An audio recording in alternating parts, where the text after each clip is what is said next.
Selamat datang di Kampus Pejuang Pendidik, Pendidik Pejuang. Universitas Veteran Bangun Nusantara merupakan institusi pendidikan tinggi yang memiliki motivasi untuk mencetak lulusan yang mandiri, unggul, profesional, berkarakter, dan memiliki nilai-nilai kejuangan.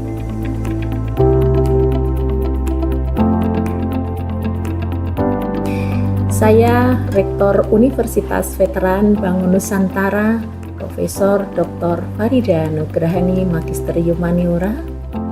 Misi Universitas Veteran Bangun Nusantara adalah terwujudnya universitas yang unggul, berkarakter, mandiri, dan memiliki nilai-nilai kejuangan.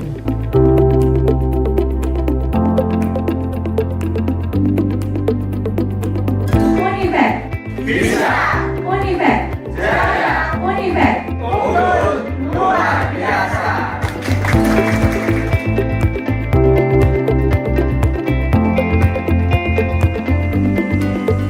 Kampus Universitas Veteran Bangun Nusantara terdiri dari 6 fakultas unggulan dan 1 program pasca sarjana.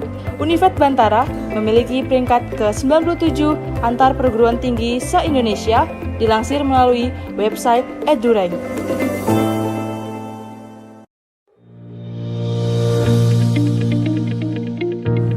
Menyelenggarakan pendidikan yang berbasis pada nilai kejuangan, Univet Bantara didukung dengan kegiatan perkuliahan yang terkelola secara profesional dan difasilitasi dengan sarana dan prasarana yang representatif guna mendukung proses pembelajaran mahasiswa.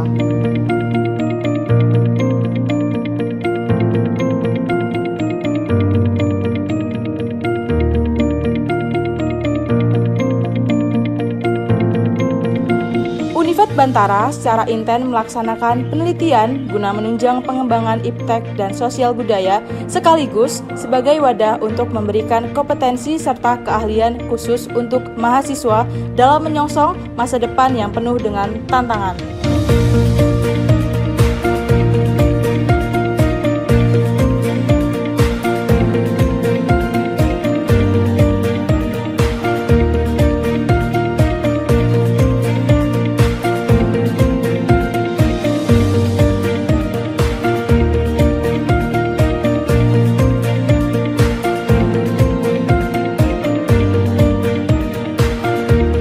Pengabdian kepada masyarakat merupakan bagian yang secara intensif dan aktif dilaksanakan Univet Bantara dengan melibatkan dosen serta mahasiswa sebagai wadah untuk membentuk karakter serta sebagai bentuk kepedulian sosial dan menjadikan generasi Bantara.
Bismillahirrahmanirrahim. Assalamualaikum warahmatullahi wabarakatuh. Perkenalkan, nama saya Vera Octavia, NIM 23210074. Saya adalah mahasiswa PPG Prajabatan Gelombang 1 tahun 2023, Program Studi Pendidikan Guru Sekolah Dasar Universitas Veteran Bangun Nusantara Sukoharjo.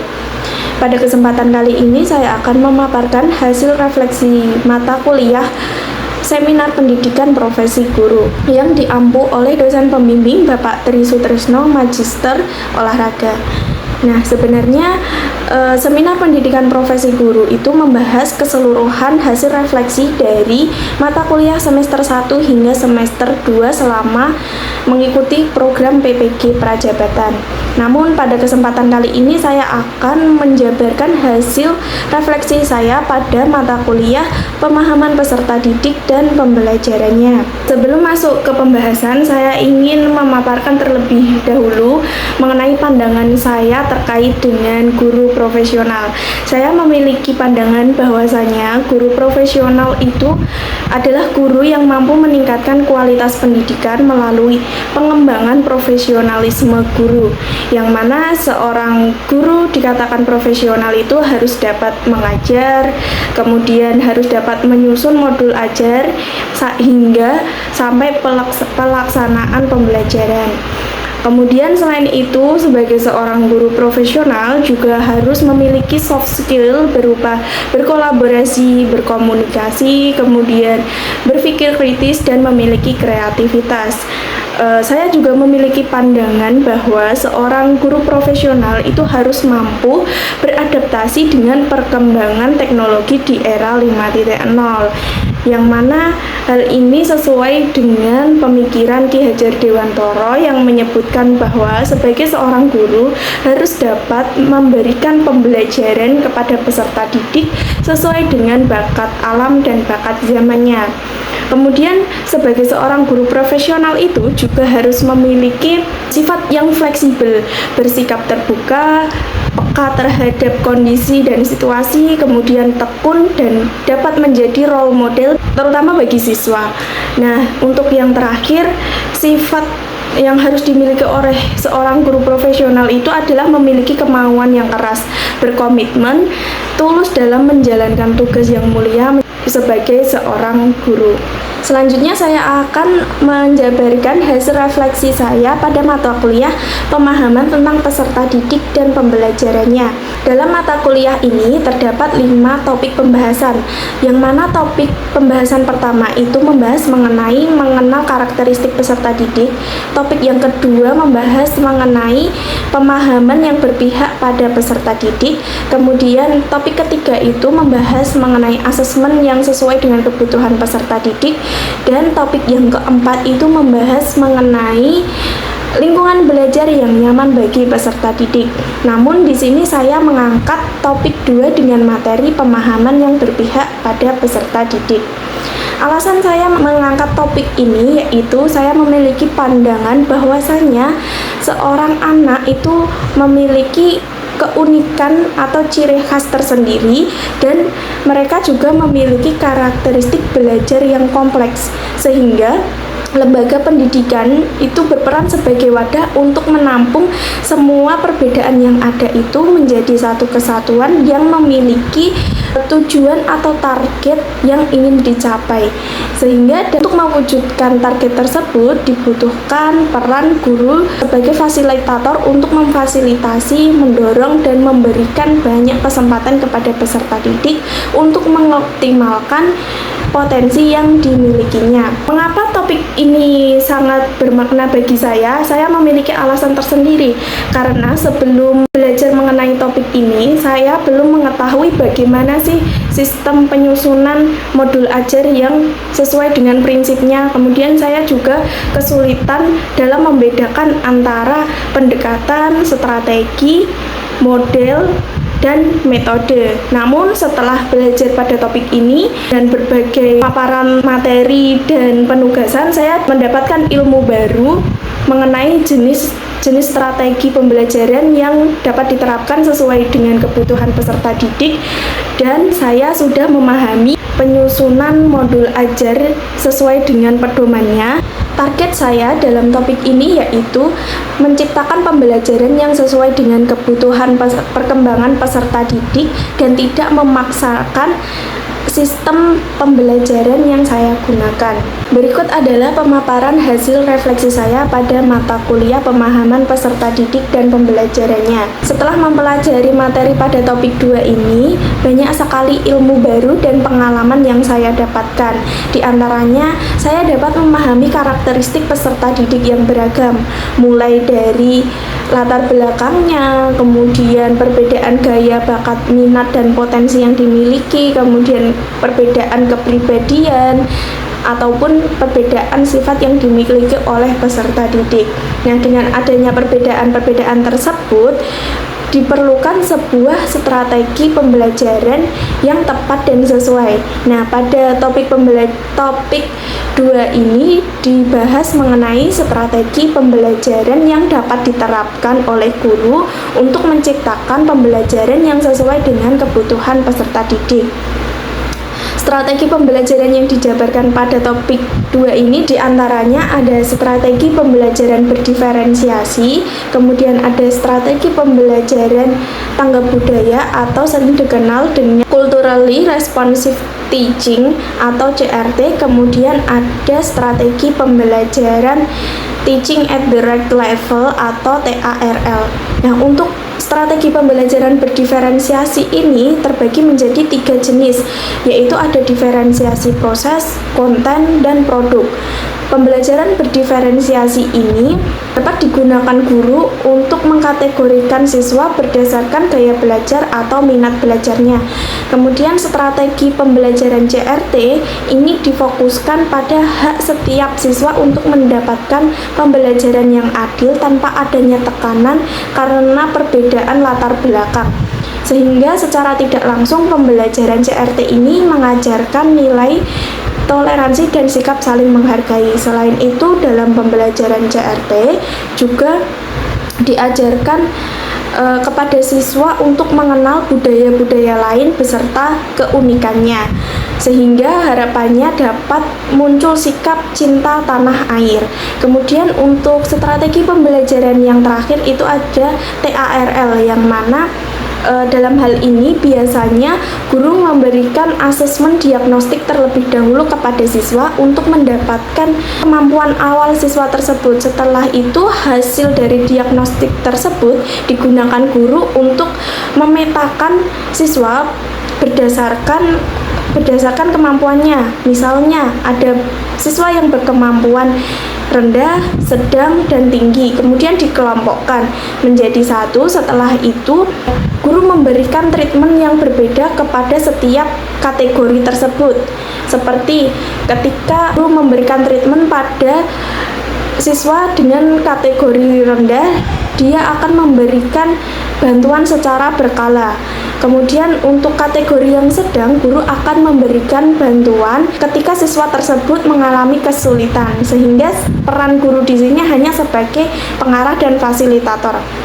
Kemudian untuk kategori yang tinggi, guru akan memberikan pengayaan. Dalam hal ini juga guru dapat memanfaatkan siswa dengan kategori yang tinggi ini sebagai tutor sebaya untuk membantu temannya yang belum memahami atau belum menguasai materi. Pengalaman lain dari topik 2 ini yang sangat bermakna bagi saya yaitu saya mampu berpikir secara kritis dalam menghadapi sebuah kasus atau permasalahan yang saya temui di kehidupan sehari-hari. Berikut adalah best practice yang telah saya lakukan selama mempelajari topik 2 mata kuliah pemahaman peserta didik dan pembelajarannya, yaitu saya sudah menyusun modul ajar yang sesuai dengan pedomannya, mulai dari kelengkapan identitas penyusun, kelengkapan modul, kemudian langkah pembelajaran, alokasi waktu, hingga pada tahap refleksi. Nah, dalam modul tersebut juga saya cantumkan asesmen yang sesuai dengan perkembangan peserta didik, yang mana sudah mencakup ketiga ranah aspek perkembangan peserta didik. Yang pertama itu ada ranah kognitif yang saya terapkan pada soal evaluasi di akhir pembelajaran. Kemudian ada ranah psikomotorik, yaitu saya terapkan pada kegiatan LKPD dalam proses pembelajaran. Kemudian ranah afektif yang saya ambil dari hasil pengamatan selama proses pembelajaran dari awal hingga akhir. Kemudian strategi yang saya terapkan dalam modul ajar ini adalah strategi pembelajaran CRT, karena sesuai dengan materi yang saya angkat, yaitu Bhinneka Tunggal Ika pada materi PPKN kelas 2 SD. Selain itu, saya juga ingin menekankan sikap saling menghargai dan sikap toleransi, karena kebetulan siswa kelas 2 SD itu ketika dibentuk dikelompokkan itu sangat sulit karena mereka cenderung pemilih dalam berkelompok. Berikut adalah desain pengembangan yang saya kembangkan. Di sini saya mengembangkan media pembelajaran audiovisual dan kuisis. Hal ini dilatar belakangi karena adanya siswa yang kurang fokus dan pasif saat pembelajaran.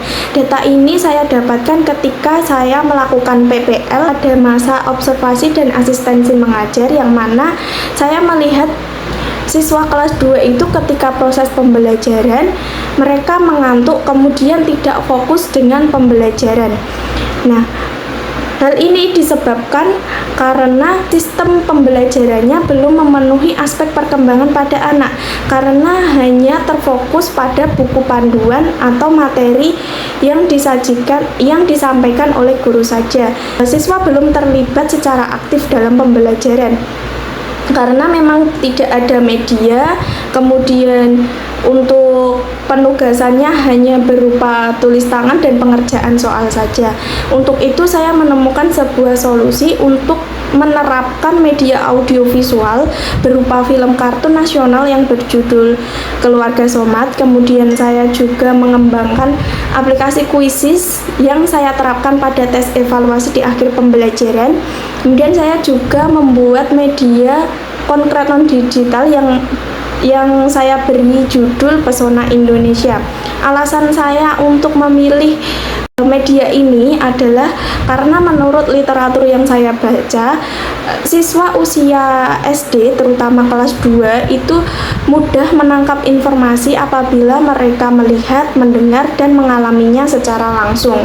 Kemudian kenapa saya memilih film kartun nasional? Karena di sini saya ingin menerapkan rasa bangga terhadap produk dalam negeri. Dan di dalam film kartun tersebut sesuai dengan materi yang saya ajarkan, yaitu hidup rukun dalam keberagaman dan mengenalkan peserta didik mengenai pakaian adat dari berbagai daerah. Kemudian aplikasi kuisis.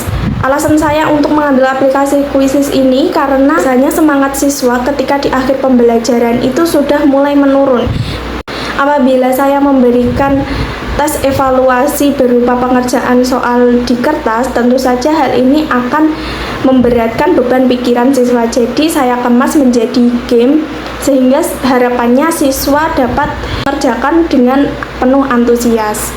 Kemudian untuk media non digital ini hanya sebagai pendukung untuk memudahkan siswa dalam memahami materi. Berikut adalah pemaparan mengenai implementasi dari desain pengembangan. Dimulai pada tahap perencanaan. Di sini saya menyusun modul ajar sesuai dengan pedoman dan prinsip penyusunan modul ajar yang saya dapatkan dan saya pelajari dari eksplorasi konsep pada topik ini. Kemudian saya membuat media konkret non digital, yaitu Pesona Indonesia tadi yang terbuat dari kertas dan print gambar yang saya dapatkan dari internet. Media ini berisi mengenai pakaian adat, tarian adat, dan makanan khas daerah. Kemudian saya juga membuat soal evaluasi melalui media kuisis yang terdiri dari 10 soal pilihan ganda. Kemudian di tahap selanjutnya, yaitu pada kegiatan awal, sebelum masuk ke materi, saya membuat kesepakatan terlebih dahulu kepada siswa agar pembelajaran dapat berjalan dengan lancar dan efektif, seperti tidak boleh ramai, kemudian tidak boleh membuang sampah sembarangan, harus memperhatikan penjelasan dari guru, jika keluar harus izin dan lain sebagainya. Kemudian saya lanjutkan dengan melaksanakan tes diagnostik non-kognitif, yang mana dalam hal ini tujuannya agar saya dapat mengetahui kondisi peserta didik sebelum belajar dan saya lebih memahami karakteristik peserta didik. Kemudian dilanjutkan pada tahap kegiatan inti, yaitu dimulai pada siswa menonton film kartun Keluarga Somad. Setelah itu guru mengajukan pertanyaan mengenai apa isi dari film tersebut, seperti misalnya siapa saja tokoh dalam film tersebut, kemudian tokoh tersebut berasal dari suku mana, kemudian tokoh tersebut mengenakan pakaian adat dari mana, seperti itu. Kemudian guru menjelaskan materi menggunakan media pendukung, yaitu media non-digital.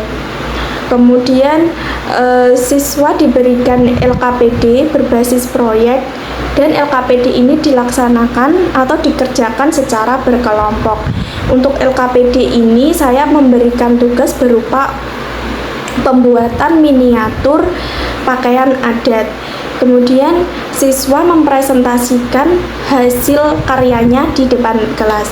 Kemudian pada tahap penutup, siswa mengerjakan tes evaluasi berbasis kuisis. Di sini saya menerapkan mode paper mode. Jadi siswa diberikan barcode, kemudian soal ditampilkan pada LCD dan jawaban mereka saya scan menggunakan HP. Kemudian pada tahap terakhir adalah saya melakukan refleksi dan evaluasi diri. Berikut adalah artefak yang saya hasilkan pada topik 2 ini. Artefak ini merupakan hasil karya saya pada ruang kolaborasi tugas 2.2, yaitu memodifikasi rancangan pembelajaran.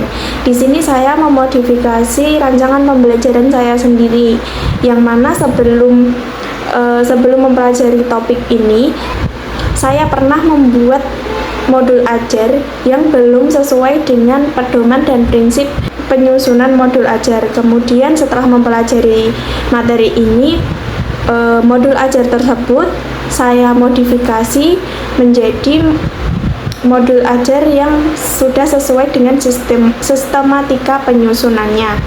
Artefak ini sangat bermakna bagi saya karena setelah mengimplementasikan modul ajar yang telah saya susun secara langsung di kelas, itu saya menemukan bahwa yang mana di diagnostik awal sebelum pembelajaran, saya pernah mengajar di kelas tersebut siswa yang saya anggap pintar dalam bidang akademik. Ketika saya berikan proyek, itu ternyata lemah atau kurang maksimal. Kemudian siswa yang dalam bidang akademiknya itu cenderung kurang, dalam membaca juga kurang, menulis pun juga kurang rapi, namun ketika mengerjakan proyek dia lebih unggul, dapat menyelesaikan dengan rapi dibandingkan dengan siswa yang unggul di bidang akademik ini tadi. Nah, dari hal situlah saya menyadari bahwa setiap peserta didik itu memiliki keunggulan tersendiri, dan sebagai guru tidak bisa menyamakan potensi yang siswa miliki tersebut, sehingga sebagai guru harus dapat mendorong dan memaksimalkan potensi tersebut, salah satunya yaitu dengan melalui pemilihan strategi pembelajaran yang tepat. Nah, di topik 2 ini juga diajarkan bagaimana seorang guru dapat menerapkan strategi pembelajaran yang sesuai dengan kebutuhan peserta didik. Kemudian rencana tindak lanjut yang akan saya lakukan yaitu dari artefak di atas, saya simpulkan atau saya lebih ringkaskan lagi menjadi sebuah produk artikel dengan judul meningkatkan antusiasme belajar melalui media audiovisual pada materi Bhinneka Tunggal Ika di kelas 2 SD Negeri Bulu 2 Polokarto. Nah, artikel ini sudah saya susun dan sudah saya submit pada Jurnal Khasanah Pendidikan pada tanggal 17 Mei 2024, dan saat ini statusnya adalah sedang menunggu penilaian. Untuk artikel ini saya berusaha untuk dapat sampai tahap ke publish. Kesimpulan dari presentasi saya hari ini adalah saya memandang bahwa siswa adalah pembelajar yang aktif. Sudah seyogyanya kita sebagai calon guru profesional harus mampu menciptakan pembelajaran yang adil, bermakna, dan mencakup semua aspek perkembangan peserta didik. Demikian presentasi yang dapat saya sampaikan, kurang lebihnya mohon maaf. Terima kasih atas waktu dan perhatiannya. Sekian, wassalamualaikum warahmatullahi wabarakatuh.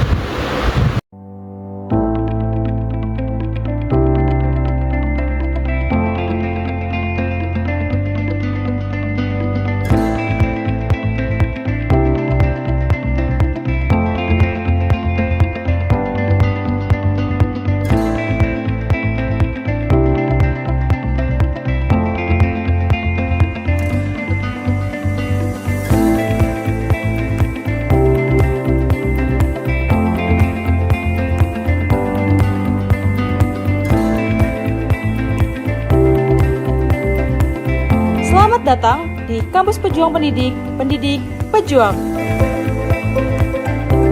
Universitas Veteran Bangun Nusantara merupakan institusi pendidikan tinggi yang memiliki motivasi untuk mencetak lulusan yang mandiri, unggul, profesional, berkarakter, dan memiliki nilai-nilai kejuangan.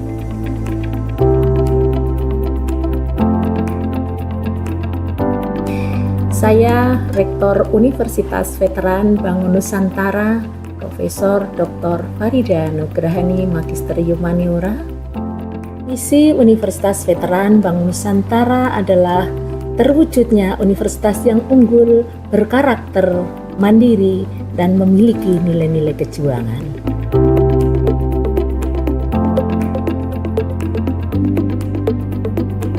Univet.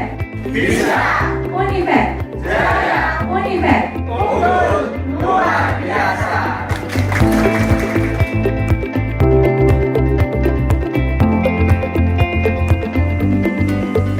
Kampus Universitas Veteran Bangun Nusantara terdiri dari 6 fakultas unggulan dan 1 program pasca sarjana. Univet Bantara memiliki peringkat ke-97 antar perguruan tinggi se-Indonesia, dilansir melalui website EduRank.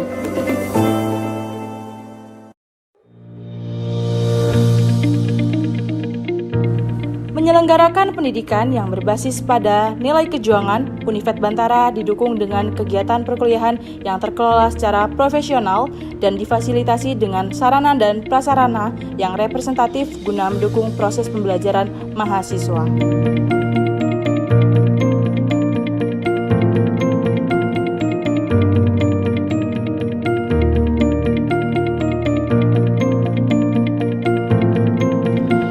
Univet Bantara secara intens melaksanakan penelitian guna menunjang pengembangan iptek dan sosial budaya sekaligus sebagai wadah untuk memberikan kompetensi serta keahlian khusus untuk mahasiswa dalam menyongsong masa depan yang penuh dengan tantangan.